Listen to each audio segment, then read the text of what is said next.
Cocktail Conversations, candid insights from startup founders, entrepreneurs, and thought leaders from around the globe.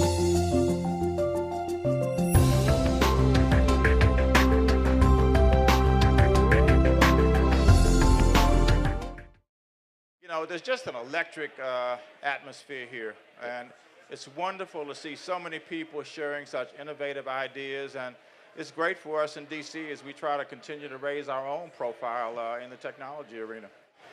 I'm most excited about the increasing environment for startups in the district. You heard Steve talk about how difficult it was to get the district to a certain point. I think we're there now, Frank, and you very much are a part of it yourself. But with the meetups and the number of people who come to the meetups, you know, I've been to meetups where we routinely have had 500, 700 people, and then the DC week where we have 10,000 people who come out. It's just exciting, and what it's doing, as you well know, is attracting more people to move into the city. We are adding 1,000 to 1,100 people a month to our population. Mostly young professionals who are interested in, involved in technology.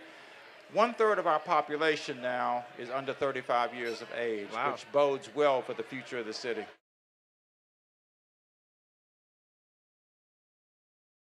We're very excited. First of all, it's wonderful to be able to support two people who are such an inherent part of our technology environment in the city, Evan Burfield and Donna Harris, who have done a terrific job in bringing 1776 to reality. In fact, they launched it the day after our State of the District address because we wanted to be a part of helping to launch it.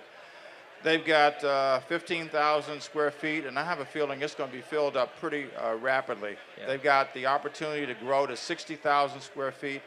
And what will be wonderful is to watch these companies that come in with these great innovative ideas, to develop them. Maybe they'll start with 1 or 2 or 3 employees, but before long they'll be up to 15 or 20, and they'll be ready to go off on their own.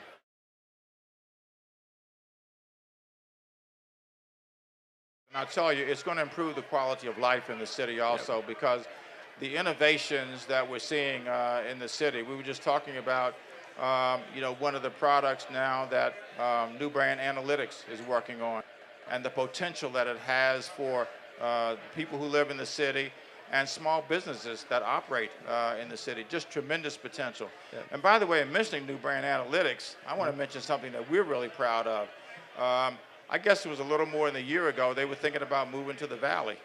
And our Deputy Mayor, Victor Hoskins, and I went over to meet with them.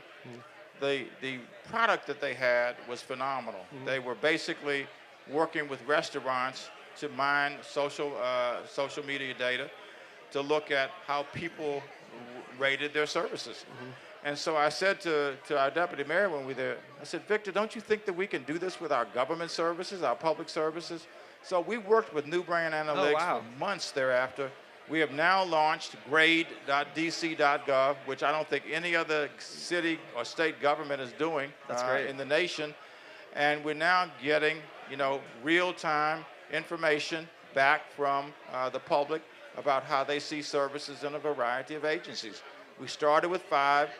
We added 5 more last October, and just last month in February, we added 5 more. We now have 15 agencies, and it's just an incredibly rich set of data that we're getting back on the performance of our agency.